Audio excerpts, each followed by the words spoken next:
জঙ্গলে টুনি আর তার ভাই টুনা আর তাদের বাবা মা একসাথে বাস করত। তারা ছিল একটি সুখী পরিবার। কিন্তু একদিন হঠাৎ করে টুনির ভাই টুনা বলে উঠল, মা, বাবা, আর কতদিন আমরা এইভাবে বাসায় বসে থাকবো? আমার সব বন্ধুরা উঠতে শিখে গেছে, চলো না এবার আমরাও ওরা শিখি। সেই কথা শুনে টুনি বলে উঠল, না ভাই, এখনই আমরা যাব না। আমার খুব ভয় করে। আকাশে কত মেঘ করে, বৃষ্টি হয়, ঝড় হয়। আমি বাবা মাকে ছেড়ে থাকতে পারবো না রে, আমার খুব ভয় লাগে। সে কথা শুনে টুনির মা বলে ওঠে, তোদের কিসের ভয় বাছা? তোদের কোনো ভয় নেই, তোরা উড়বি আর আমরা তোদের পিছন পিছনে উড়বো, তোদের কিচ্ছু হবে না। এরই মাঝে টুনির বাবা বলে উঠল, ঠিক আছে, সবাই যখন রাজি তাহলে কাল ভোরেই বেরোনো যাক। যেমনি বলা অমনি কাজ। টুনি আর তার বাবা মা আর তার ভাই টুনা সবাই মিলে ভোর হতে না হতেই রওনা দিল আকাশে। কিন্তু কিছু দূর যেতে না যেতেই আকাশ অন্ধকার হয়ে গেল। তখন টুনির মা বলে উঠল, আকাশ তো পুরো অন্ধকার করে এলো, এক্ষুনি বৃষ্টি নামবে। চলো আমরা সবাই ওই গাছটার তলায় গিয়ে দাঁড়িয়ে থাকি, যতক্ষণ না বৃষ্টি থামে তখন তো আর ওরা যাবে না। এর মা, তুমি ঠিকই বলেছিলে। কি জোরে বৃষ্টি নামলো! তখন যদি আমরা ঠিক সময়ে গাছতলায় এসে না দাঁড়াতাম, আমরা সবাই ভিজে যেতাম এবং আমাদের পাখাগুলোও বৃষ্টিতে ভিজে যেত। আমরা তারপরে আর উঠতে পারতাম না। এখন যতক্ষণ না বৃষ্টি থামছে, আমরা সবাই এই গাছতলার নিচেই দাঁড়িয়ে থাকি। টুনির বাবার কথা শেষ হতে না হতেই আরেক বিপদ এসে দেখা দিল। আজকে বোধহয় টুনি পরিবারের দিনটাই খুব খারাপ ছিল। কোথা থেকে হঠাৎ করে এক মস্ত বড় সাপ এসে উদয় হলো। কত বড় সাপ, আমাদের সবাইকে যদি খেয়ে নেয়! টুনি কেঁদে উঠল। এই শুনে টুনির বাবা বলল, তোমরা কেউ ভয় পেও না, আমি যতক্ষণ তোমাদের সাথে আছি তোমাদের কেউ কিছু করতে পারবে না। তোমরা সবাই আমার পিছনে এসে দাঁড়াও তো দেখি আগে। টুনটুনি আর তার ছানাদেরকে দেখে সাপ বলে উঠল, হি হি হি হি, আজ অনেক দিন পর পাখির ছানা পেয়েছি, সবগুলোকে খাবো আজকে, কেউ বাঁচাতে পারবে না তোদের। আর কোনো বাঁচার উপায় না পেয়ে হঠাৎ করে টুনির মায়ের মাথায় একটি বুদ্ধি খেলে গেল।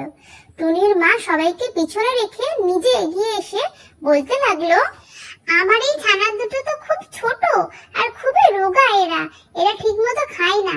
কিন্তু আমার আরো দুটো বড় বড় ছানা আছে, তারা অনেক হৃষ্টপুষ্ট।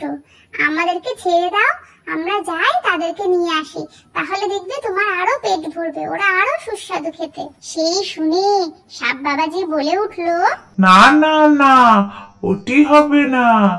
তোমরা কি আমায় বোকা পেয়েছো?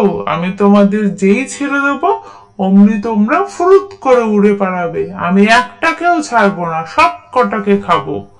ঠিক আছে, সবাইকে ছাড়তে হবে না। টুনির বাবা আর আমার ছানা দুটোকে যেতে দাও, আমি থাকছি তোমার কাছে। ওরা যতক্ষণ না আসছে ততক্ষণ আমি তোমার কাছে থাকি, ওরা যদি না আসে তখন তুমি আমাকে খেয়ে ফেলো।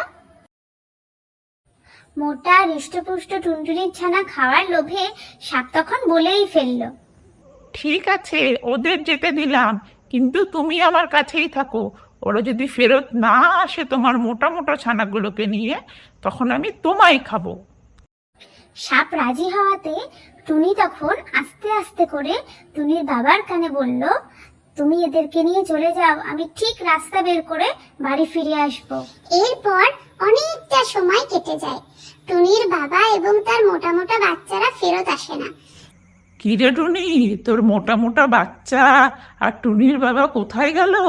ওরা তো এখনো আসছে না, এবার তোর পালা।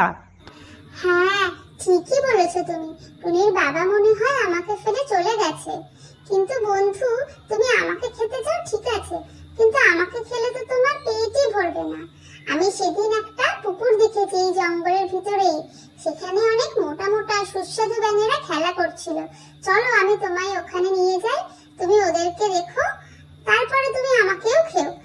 ঠিক আছে, তুমি যখন বলছো তাহলে যাওয়াই যাক সেই পুকুরটায়।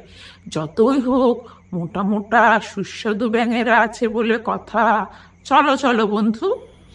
এরপর সেই মস্ত বড় সাপ আর টুনি দুজনে মিলে জঙ্গলের ভিতর দিয়ে সেই পুকুরের উদ্দেশ্যে রওনা দিল।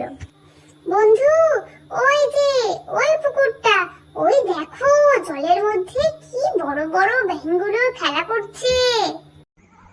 ঠিক আছে, তুমি এখানে দাঁড়াও, আমি পুকুর থেকে ডুব দিয়ে একটা মস্ত বড় ব্যাঙ বের করে আনি, তারপর আমি তোমায়ও খাবো, ব্যাঙটাকেও খাবো। এরপর সাপ যেই পুকুরে ডুব দিয়েছে, অমনি টুনির মা লাফ মেরে ফুরুত করে আকাশে উড়ে পালিয়ে গেছে। টুনি তখন উঠতে উঠতে বলল, শয়তান সাপ, তুই ওই পুকুরে ব্যাঙ কেন? একটা পোকামাকড় পাবি না, ওটা একটা পচা এঁদো পুকুর, তুই ওই পাকেই ডুবে মরে থাকবি। টাটা, আমি চললাম। এই বলে টুনির মা সেখান থেকে উড়ে পালালো এবং মনে মনে বলতে লাগলো, বাবা, আজকে অনেক বাঁচা বেঁচে গেছি, আর এই জঙ্গলে আসছি না।